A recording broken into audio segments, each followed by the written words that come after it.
নান্দনিক সৌন্দর্যের কারণে সিলেট নগরের অন্য সব হাই স্কুল থেকে আলাদা পরিচিতি করে নিয়েছে শিবগঞ্জ সাদিপুরস্থ সৈয়দ হাতিম আলী উচ্চ বিদ্যালয়। করোনার কারণে বিদ্যালয় বন্ধ থাকলেও থেমে নেই এর উন্নয়ন কাজ। 2020 সালের 21শে ফেব্রুয়ারির ঠিক আগের দিন স্কুল প্রাঙ্গণের পূর্ব দক্ষিণ কোণে উদ্বোধন করা হয় ভাষা শহীদদের সম্মানার্থে তৈরি শহীদ মিনারের। দৃষ্টিনন্দন নির্মাণশৈলী দিয়ে শহীদ মিনারটিতে ফুটিয়ে তোলা হয়েছে 52 মহান ভাষা আন্দোলনের গৌরবময় ভাবচিত্র। মুক্ত চর্চা ও সাংস্কৃতিক অনুষ্ঠানের জন্য শহীদ মিনারের ঠিক পাশেই নির্মাণ করা হয়েছে উন্মুক্ত মঞ্চ। বিদ্যালয়ের বিভিন্ন অনুষ্ঠান ও সাংস্কৃতিক চর্চায় নতুন মাত্রা যোগ করবে এই মঞ্চটি। শহীদ মিনার যাবার পথে লম্বা ওয়াকওয়ে তৈরির পর দুপাশে রোপণ করা হয়েছে নানা প্রজাতির গাছের চারা। বিকেলে স্থানীয় লোকজনের শরীরচর্চা ও হাঁটাচলায় কাজে আসছে এই ওয়াকওয়ে। স্কুলের প্রধান ফটকের বাইরে শিক্ষার্থীদের নিরাপদে পায়ে হেঁটে পথ চলার জন্য তৈরি করা হয়েছে দৃষ্টিনন্দন ফুটপাত। স্কুল থেকে সিলেট তামাবিল মূল সড়ক পর্যন্ত বিস্তৃত এই ফুটপাতটি। একইভাবে স্কুলের পেছনের ছড়ার উপর নির্মাণ করা হয়েছে ওয়াকওয়ে। দৃষ্টিনন্দন এই ওয়াকওয়ে বাড়িয়ে দিয়েছে স্কুলের বাইরের সৌন্দর্য। টিলাগড় থেকে আসা শিক্ষার্থীরা এই ওয়াকওয়ে ব্যবহার করে সহজেই আসতে পারেন স্কুলে। বিকেলে ওয়াকওয়েতে স্থানীয় পর্যটকরাও ভিড় করেন এর সৌন্দর্য উপভোগে। স্থানীয় ওয়ার্ড কাউন্সিলর আজাদুর রহমান আজাদের নেতৃত্বে নতুন পরিচালনা কমিটি দায়িত্ব নেওয়ার পর স্কুলের পুরাতন একটি ভবন ভেঙে গড়ে তোলা হয়েছে নতুন বহুতল ভবন। পাশাপাশি বিদ্যালয়ের পূর্ব পাশে নির্মাণ কাজ চলছে আরও একটি বহুতল ভবনের। এখানে সুইমিং পুল, ওয়াকওয়ে সহ এই যে বিল্ডিংটার নিচে আমরা দাঁড়ানো হচ্ছে, এটার উপরও ভার্টিক্যাল এক্সটেনশন হয়েছে এবং এখন 6 তলা একটা বিল্ডিং হচ্ছে।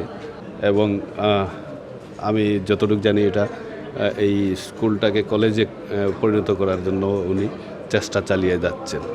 স্কুলের সৌন্দর্য কয়েক গুণ বাড়িয়ে দিয়েছে সুইমিং পুলের আদলে নির্মিত পুকুর। কালের আবর্তে যখন সিলেট শহর থেকে বিলুপ্ত হয়ে যাচ্ছে ঐতিহ্যবাহী পুকুর ও জলাশয়, সেখানে স্কুলে এমন পুকুর তৈরি প্রশংসা করাচ্ছে সুধী মহলের। এলাকার শিশু কিশোরদের সাঁতার শিখতে দারুণ কাজে আসছে পুকুরটি। এছাড়া বিকেলে স্থানীয় লোকজনও সাঁতার কাটতে নামেন এই পুকুরে। হাতিম আলী হাই স্কুলের একটি সুন্দর দৃষ্টিনন্দন সুইমিং পুল নির্মাণ করা হয়েছে। এখানে এলাকার ছেলেমেয়ে সহ সিলেটের বিভিন্ন জায়গা থেকে ছেলেমেয়েরা আসবে, এই সুইমিং পুলে সাঁতার শিখবে বা আমরা এসে এখানে সাঁতার কাটতে পারি আমাদের স্বাস্থ্যের জন্য। এই ধরনের উদ্যোগ স্কুলের শিক্ষার পরিবেশ উন্নত করার পাশাপাশি শিক্ষার্থীদের মেধা বিকাশে সহায়ক হয়েছে। স্কুলের সুনামও ছড়িয়ে পড়ছে চারদিকে, জানালেন বিদ্যালয়ের প্রধান শিক্ষক। আমি 2005 সালে 15 নভেম্বর এখানে যোগদান করি। আপনি যদি ওই সময় স্কুল দেখে থাকেন আর এখন আজকে দেখেন, তাহলে আপনি নিজেই বিষয়টার বিস্তর যে পার্থক্য হয়েছে, উন্নতি হয়েছে তা দেখবেন। আমি আসার পর আমার ম্যানেজিং কমিটির সম্মানিত সদস্যবৃন্দ যারা ছিলেন তাদেরকে নিয়ে আমরা একটা মাস্টার প্ল্যান করেছিলাম। এতে উনিও ছিলেন, শফি ভাইও ছিলেন এবং কাউন্সিলর মহোদয় তখন শিক্ষানবিশ সদস্য ছিলেন। স্কুলটিকে ঢেলে সাজাতে নিরলস কাজ করছেন স্কুল পরিচালনা কমিটির সভাপতি ও সিসি কাউন্সিলর আজাদুর রহমান আজাদ। মূলত তার প্রচেষ্টাতেই বদলে গেছে পুরনো এই স্কুলের জরাজীর্ণতার চিত্র। সরকার আমাদেরকে দেখেন এখন পর্যন্ত একটি বিল্ডিংয়ের কাজ চলতেছে, 6 তলা বিল্ডিং একসাথে হবে।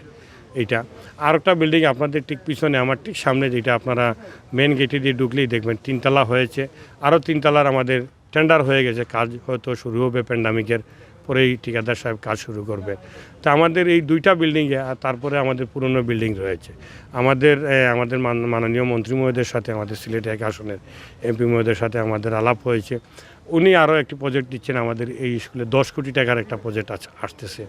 করোনায় দীর্ঘদিন ধরে বন্ধ থাকায় বর্তমানে খেলাধুলার অনুপযুক্ত হয়ে গেছে স্কুলের সুবিশাল খেলার মাঠ।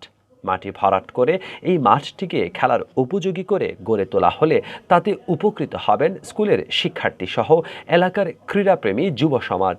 তাই মাঠটি সংস্কার ও উন্নয়নে সিটি কর্পোরেশনের সুদৃষ্টি কামনা করেছেন বিদ্যালয়ের সংশ্লিষ্টরা। হাসান মোহাম্মদ শামীম, বাংলাভিউ, সিলেট।